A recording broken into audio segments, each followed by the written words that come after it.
Part 1। नमस्कार दोस्तों, मेरा नाम नीरा है। अभी मेरी उम्र 36 साल की है और मैं मुंबई शहर में रहती हूँ। मेरी यह घटना तब की है जब मेरी उम्र यही कोई 24-25 साल की होगी।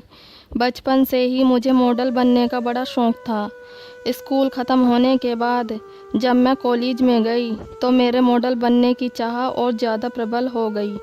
जब भी कॉलेज में वार्षिक उत्सव होता तो मैं उसमें ज़रूर पार्टिसिपेट करती और फैशन शो में रैंप वॉक करती।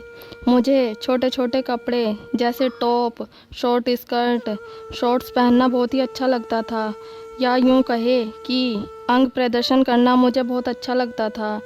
इस तरह के कपड़े पहनने से लड़के तो मुझे घूर घूर कर देखा करते और उनके हाथ अपने आप को एडजस्ट करने में लग जाते थे। पर मेरा इस तरह से मॉडलिंग में रुचि होना और मेरे छोटे छोटे कपड़े पहनना मेरे घर वालों को बिल्कुल भी पसंद नहीं था। पर मैं क्या करती, मुझे तो ये सब बहुत पसंद था। जब भी मैं कॉलेज जाती तो घर से नॉर्मल कपड़े ही पहन कर जाती थी, पर कॉलेज जाकर मैं वहाँ के वॉशरूम में अपने कपड़े बदल लेती और स्कर्ट टॉप पहन लेती थी। मुझे मॉडलिंग में रुचि थी तो मेरी कुछ दोस्तों ने मुझे मॉडलिंग करने के लिए और ज़्यादा प्रोत्साहित किया। मैंने कई जगह मॉडलिंग के लिए ऑडिशन भी दी, पर हर बार मैं रिजेक्ट ही हुई। फिर मुझे लगने लगा कि मेरे अंदर टैलेंट ही नहीं है। कॉलेज ख़त्म होते ही मेरे घर वालों ने मेरी शादी के लिए एक रिश्ता तय कर दिया। मैंने घर वालों को बहुत मनाया कि मुझे अभी शादी नहीं करनी, मुझे मॉडलिंग करनी है, मॉडल बनना है, पर मेरे घर वाले नहीं माने और उन्होंने मेरी शादी मेरे पापा के दोस्त के बेटे से तय कर दी। थक हार कर अब मैं भी शादी के लिए राज़ी हो गई। मुझे इस बात की तसल्ली थी कि मेरा होने वाला पति मुंबई में रहता था, क्योंकि मैंने मुंबई जाने के भी सपने देखे थे। मैंने यही सोचकर शादी कर ली कि यहाँ तो मेरे मॉडलिंग में कुछ नहीं हो सकता है, शादी करके मुंबई जाकर ही अब अपने लिए कुछ करूँगी। शादी के बाद मैं अपने पति के साथ मुंबई में रहने लगी। मेरे पति दिखने में काफ़ी अच्छे हैं और पर्सनालिटी भी उनकी बहुत अच्छी है। वे एक स्ट्रॉन्ग मर्द है। तो पहली रात पर मेरे पति ने मुझे जमकर प्यार किया। मैं तो उनके प्यार करने की कला की फ़ैन हो गई थी। मैं मेरे पति के प्यार करने के तरीके से इतनी ज़्यादा प्रभावित और खुश थी कि हम लगभग रोज़ाना तो कभी कभी तो सुबह शाम ही एक दूसरे में विलीन रहते थे। अब मैं अपने मॉडल बनने के सपने को भूलने लगी। अब मेरा इंटरेस्ट अपने पति से प्यार करवाने में ज़्यादा होने लगा, पर कहीं ना कहीं मेरे अंदर अभी भी मॉडल बनने की इच्छा थी। एक दिन मैंने अपने पति से इस बारे में बात की और उन्हें अपने मॉडल बनने के सपने के बारे में बताया। तब उन्होंने कहा, अगर तुम्हारा यह सपना है तो तुम्हें ज़रूर पूरा करना चाहिए। और मुंबई तो है ही सपनों की नगरी, यहाँ तो हर किसी के सपने पूरे होते हैं। मेरे पति का यूँ खुले विचारों का होना मुझे बहुत अच्छा लगा। अगले ही दिन से मैंने फिर से अपने सपने को जीना शुरू किया। फिर से मैंने मॉडलिंग के लिए ऑडिशन देने शुरू कर दिए। लगभग 6 महीनों तक मैं जगह जगह जा जाकर ऑडिशन देती रही, पर मुझे कहीं से भी कामयाबी नहीं मिल रही थी। अब मैं बहुत थक चुकी थी। मुझे बहुत गुस्सा आने लगा और मैंने हार मान ली। देखते ही देखते साल गुजर गया। अब मैं मॉडल बनने की सारी आस छोड़ चुकी थी और अपने पति के साथ एक अपना पत्नी धर्म निभाते हुए और पति से प्यार करते हुए जीवन गुजारने लगी। एक दिन की बात है, मैं शॉपिंग के लिए एक मॉल में गई हुई थी। मॉल के अंदर मैं एक वेस्टर्न कपड़ों की दुकान में गई। वहाँ मैंने कई सारी ड्रेसेस देखी, अलग अलग वैरायटी की, जैसे 1 piece gown, short frock, short skirt, top shorts इत्यादि। उन सब ड्रेस को देखकर मुझे मेरे कॉलेज के दिन याद आ गए। फिर मैंने उन ड्रेसों में से कुछ सेलेक्ट की और उन्हें लेकर ट्रायल रूम में ट्राई करने के लिए चली गई। मैंने एक एक करके ड्रेस को ट्राई करना शुरू कर दिया। मैं जब भी कोई ड्रेस ट्राई करती तो ट्रायल रूम से बाहर आकर वहाँ लगे एक बड़े शीशे में अपने आप को देखती। एक दो बार ऐसा करने के बाद मैंने नोटिस किया कि दो आदमी वहीं पास खड़े होकर मुझे घूर घूर कर देख रहे हैं, पर मैंने उन्हें अनदेखा करके अपनी सारी ड्रेसेस ट्राई की और मुझे जो लेना था उसकी बिलिंग करके मैं वहाँ से निकल गई। मेरे मॉल की उस शॉप से निकलने के बाद भी मैंने नोटिस किया कि वही दोनों आदमी मेरा पीछा कर रहे थे। फिर मैं मॉल की कॉफ़ी शॉप में कॉफ़ी पीने के लिए चली गई। मैं कॉफ़ी पी रही थी कि तभी वे दोनों आदमी मेरे पास आए। उनमें से एक आदमी ने मुझसे कहा, हेलो मैम, क्या मैं आपसे कुछ बात कर सकता हूँ? मुझे माफ़ कीजिएगा, मैं आपको नहीं जानती, आप कौन हैं? आदमी, मैम मेरा नाम अश्विन है और मेरे साथ बलदेव है। मैम, क्या आपका नाम नीरा है?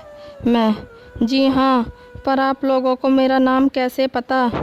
अश्विन, मैम अगर आप बुरा ना माने तो क्या हम यहाँ बैठकर आपसे बात कर सकते हैं?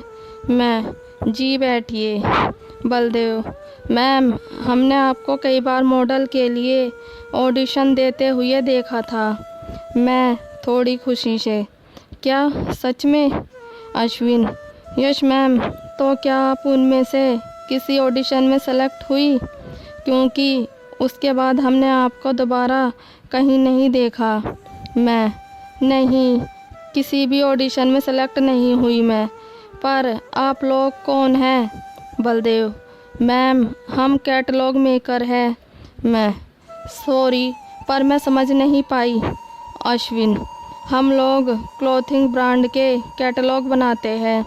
बलदेव, अभी हमें एक प्रोजेक्ट मिला है जिसमें हमें एक ब्रांड का क्लॉथिंग कैटलॉग बनाना है। इसके लिए हमें एक मॉडल की तलाश है। अश्विन, मैम मैं एक मॉडल भी हूँ। मैंने आपको कई बार बहुत जगह ऑडिशन देते हुए देखा है। आपकी मॉडलिंग स्किल्स काफ़ी अच्छी है। हम यहाँ अपने प्रोजेक्ट के सिलसिले में ही आए हुए थे कि हमने आपको देखा और आपको देखते ही लगा कि हमारे क्लॉथिंग कैटलॉग के लिए आपसे अच्छी हमें और कोई मॉडल मिल ही नहीं सकती। पर मैं कैसे? मैंने अब ये सब कुछ छोड़ दिया है।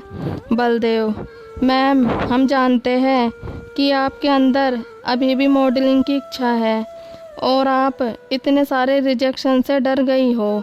अश्विन, मैम हमारा यह प्रोजेक्ट कोई बहुत बड़ा तो नहीं है, पर हम आपको इसमें अपनी मॉडल बनाना चाहते हैं। हमारे इस प्रोजेक्ट में कपल के कपड़ों का फ़ोटोशूट होगा। पर अश्विन, मैम इसमें लड़के की मॉडलिंग मैं खुद ही कर रहा हूँ और लड़की के लिए हम आपको अप्रोच कर रहे हैं। अगर आप एग्री करो तो इस प्रोजेक्ट को हम बहुत अच्छा बना सकते हैं। बलदेव, मैम आप मेरा कार्ड रख लीजिए, आप अच्छे से सोच लीजिए। अगर आपको लगे कि आपको यह प्रोजेक्ट करना चाहिए तो आप हमें कांटेक्ट करिएगा। ठीक है, मैं आप लोगों को सोचकर बताती हूँ।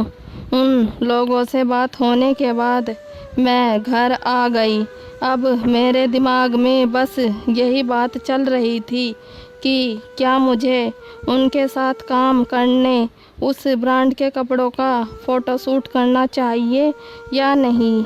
रात में जब मैं अपने पति से अंतरंग हो रही थी तो मैंने अपने पति से इस बारे में बात की और उन्हें सारी बात बताई।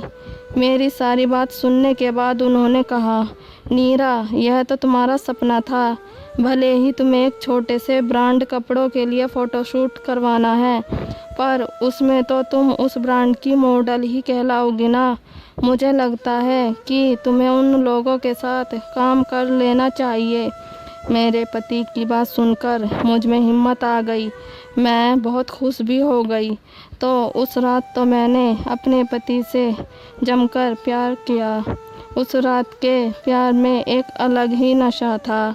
अगले ही दिन मैंने बलदेव को फ़ोन किया। हेलो बलदेव जी। बलदेव जी, आप कौन?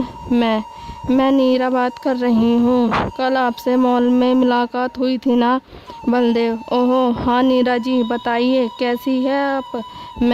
मैं तो बिल्कुल ठीक हूँ। बलदेव बताइए कैसे फ़ोन किया आपने? मैं बलदेव जी, मैंने रात भर आपके ऑफ़र के बारे में सोचा। फिर मैंने तय किया कि मुझे ये मॉडलिंग का अवसर खोना नहीं चाहिए, तो मैं आपके साथ उस ब्रांड के कपड़ों का फ़ोटोशूट करने के लिए तैयार हूँ। बलदेव वाह ग्रेट नीरा जी, यह तो बहुत ही अच्छी बात है। नीरा जी आपका बहुत बहुत धन्यवाद कि आप हमारे साथ इस काम के लिए एग्री हो गई। मैं तो बताइए कब फ़ोटोशूट करना है? बलदेव हमें कोई लोकेशन चाहिए जहां फ़ोटोशूट होगा। लोकेशन कंफर्म होते ही मैं आपको बता दूंगा कि फ़ोटोशूट कब और कहाँ होगा। मैं ठीक है। बलदेव नीरा जी आपसे एक और बात करनी थी। मैं जी कहिए। बलदेव नीरा जी इस ब्रांड का फ़ोटोशूट थोड़ा बोल्ड भी है। मैं जैसे क्या बलदेव जी? बलदेव यही कि आपको हर तरह के कपड़ों में फ़ोटोशूट करवाना होगा, जैसे jeans top, gown, short frock, short skirt, nighty और लास्ट इनर वियर में भी। मैं कुछ देर तो सोच में पड़ गई और बोली, बाकी कपड़े तो ठीक है, पर ये लास्ट में इनर वियर में भी क्यों? बलदेव नीरा जी जिस ब्रांड का हम फ़ोटोशूट कर रहे हैं उस ब्रांड में काफ़ी रोमांटिक इनर वियर आते हैं, तो ब्रांड वाले की यह डिमांड है कि उसका फ़ोटोशूट काफ़ी अच्छा हो। एक हस्बैंड वाइफ कैसे इनर वियर में एक दूसरे के साथ होते हैं, यह हमें फ़ोटोशूट में दर्शाना है। मैं कुछ देर और सोचने के बाद इस सब के लिए भी एग्री हो गई और मैंने बलदेव से कहा, ठीक है, अब जो भी है मुझे करना तो है ही। आप मुझे ये बता दीजिए कि कब करना है? बलदेव आपका बहुत बहुत शुक्रिया नीरा जी। फ़ोटोशूट कब और कहाँ होगा मैं आपको अभी कुछ देर में बता देता हूँ, आप तैयारी कर लीजिएगा। मैं ठीक है। शाम को बलदेव का मैसेज आया, उसमें 2 दिन बाद की डेट की थी और एक फार्म हाउस का एड्रेस लिखा हुआ था। मैंने तैयारी शुरू कर दी। मैं पार्लर चली गई और फेशियल वैक्स और पूरी बॉडी की पॉलिशिंग करवा ली, क्योंकि मुझे इस फ़ोटोशूट में छोटे कपड़े पहनने थे। आगे की कहानी पार्ट 2 में पढ़े। अगर आपको हमारी ये स्टोरी अच्छी लगी हो तो प्लीज़ लाइक, कमेंट और सब्सक्राइब ज़रूर कीजिएगा। Thank you.